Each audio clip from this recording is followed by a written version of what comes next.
Let's take a look at our top selections. Hi everybody, Mike Beer here, taking a look at the first of 4 graded stakes races on the Saturday card down at Tampa Bay Downs. Race number 5 is the Grade 3 Challenger for older horses. It's going to go 1 mile and a 16th on the main track. Let's take a look at the field right now. Only 5 entered for this race, which is why it goes early on the card.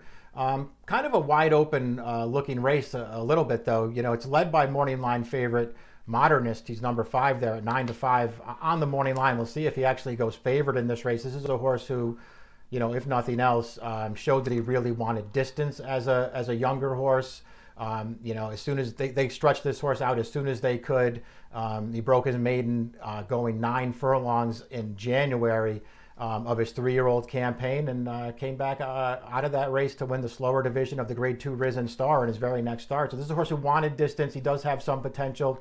We haven't seen him since the middle of July at Saratoga, where he was nowhere in the Grade 3 Peter Pan. You know, not finding the toughest field in the world here off the layoff. He's a horse who showed, you know, perfectly fine tactical speed as well as a 3-year-old, and a horse who could easily take a step forward here.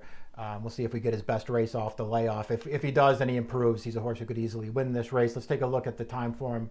U.S. pace projector. They're not finding a lot of speed in this field. We'll see how this all plays out. They have the number 3 Warstopper, a horse who comes in here off of 2 races in a row for Todd Pletcher, out there on a clear early lead. Blue bar situation, suggesting that the front runners are going to have a real advantage in this race. We'll see if it plays out that way. As already sort of noted, Modernist is not a slow horse early. The number 2 Last Judgment is also a horse who has stretched out for his 2 most recent starts and has shown speed in both of those races. So I wouldn't be surprised to see the number 2 Last Judgment not only take some money in this race, but to come out of there running and be forwardly placed in this race. The number 1 is Jungle Fighter. He looks like he's going to be the longest shot on the board in here. Not that he's a horse who doesn't have some ability, but he's never run on dirt before. All of his prior 11 races on either turf or synthetic. He's a horse who has spent a lot of time going a lot longer distances than this as well. And he's off of a layoff in this race, making his first start for a new trainer. So a lot of sort of questions surrounding this horse, questions to answer as far as the surface and his readiness goes. He is going to race as apparently as a gelding for the first time in this spot. And he's not an untalented horse, but it feels like maybe he's just landed in the wrong situation here, especially facing a very short field. Last Judgment. Horse who makes a lot of sense in this race. He was a closing sprinter for much of his career. And one who, you know, while not necessarily a stakes quality horse, he was pretty good. He'd show up and run well at times. They stretched him out 2 starts back to 9 furlongs at Gulfstream Park for the Sunshine Millions Classic. And he ran well that day. He showed what I thought was surprising speed on the stretch out. Went right to the front and never looked back. Beat that field very easily. 103 Beyer speed figure for the performance. That effort prompted his connections to take a shot in the Pegasus World Cup, where once again they went with speed. They tried to go with race favorite Knicks Go early in that race, and they paid the price and wound up finishing 8th, beaten 12 lengths. Again, I just think he's going to show speed in this race. His effort 2 back suggests that he may very well be pretty tough for this field to beat. He's just a horse who makes a lot of sense in here. I think I'd be surprised if he did as well as the 4-1 morning line, but we'll see. Number 3 Warstopper. Is a horse who I think this is a horse who not only, you know, he comes in off of 2 wins in a row, so it's not like anything's going to get overlooked with this horse. But this is a horse who started out his career in New York, and he looked like he was going to be okay. They started him out on turf for some reason. I guess he is a declaration of war, so maybe that had something to do with it. He didn't necessarily run that well on turf. His first ever dirt start, right at the end of his 2-year-old year, though. He ran better than it looks that day. Only a 66 Beyer, finishing 5th, but off to an awkward start. That was a very good field, first of all. He got off to an awkward start to wind up last. He made a crazy wide run around the turn there to get involved, and then weakened a bit late, but he ran better than it looks on paper. He came right back, broke his maiden easily over a 1-turn mile with a big 93 Beyer speed figure. They took a shot in the Gotham. He didn't run well.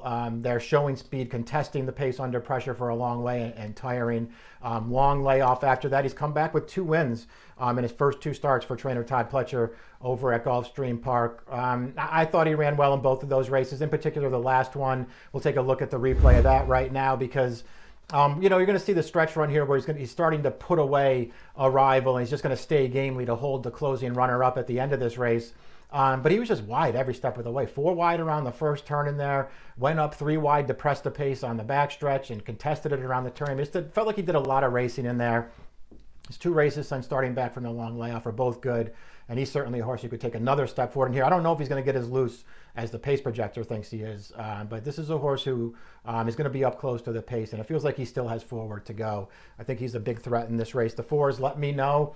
Source is not out of it by any stretch of the imagination in this race. He did run twice down here last winter, and they weren't necessarily, you know, his best performances. Obviously, the Tampa Bay Derby, maybe you don't want to be too hard on him for that one. His race off the layoff in an allowance race, he bumped into Gouverneur Morris, who's a pretty nice horse. So, you know, we'll see. This horse, his last couple of races have been, you know, pretty good. They dropped him into a 1X allowance race at Keeneland in October. He ran, you know, fine that day, going a little bit longer. He was part of the pace all the way there before settling for third. He came back with a winner at a 1-turn mile at Churchill Downs in November with a career best 88 buyer that day. I thought he ran well. He was 4 wide throughout the running.